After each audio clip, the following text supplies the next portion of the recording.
what you can do to improve listening skills. And types of listeners. Let us see, you decide what type of listener you are. First one is active listener. Active listener is those who listen very carefully, those who concentrate, those who are very active while listening. They pay attention, they process what is being said in their mind, and they derive conclusions. Next comes your passive listeners. They are not so attentive. Okay, they are not so attentive while listening. And marginal listeners, they are marginally active. They are marginally active. They are not so active.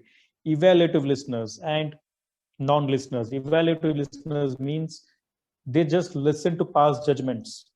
They are ready to find out flaws, and they're ready to find out flaws, and they're ready to pass judgments. Okay, they listen with that objective.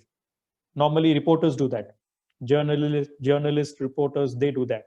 They listen to, with an objective that we have to find out flaws, we have to pass judgments and all. And last one comes your non-listeners, those who don't listen, those who don't concentrate at all. They just hear, they don't listen. And these are the most dangerous category. They can never improve, and they can never gain sufficient knowledge, and they can never be a good leader. So how to be a good listener? There are lots of points, but I would like to share a few tips on how to be a good listener. Number one, stop talking. When someone is speaking to you, you need to stop talking and listen to that person. Then make the speaker comfortable.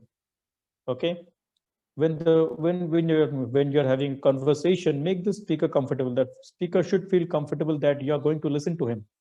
Okay, and listen to the tone, because the tone is very important. From the tone, you can know what the speaker is trying to say.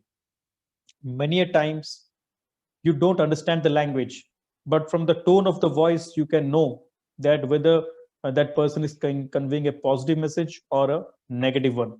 Similarly, it is very important while listening to someone, you need to focus on that person's tone, okay, and pitch of the voice. Avoid distractions. This is very important. Avoid distractions such as smartphones. When someone is talking to you, don't look at your smartphone and play around. And be empathetic. Try to understand other person's feelings, what he's trying to say. Try to get the message, and focus on the idea as well as words. Not only focus on the words, as well as focus on the idea that the person is trying to convey. And observe the non-verbal parts such as body language. Okay, try to observe what that other person is trying to say through his body language, because as I said, words can lie, but language never lie. Try to observe his gestures, his eye movement, his appearances and all. Okay, so these are the points that you need to focus on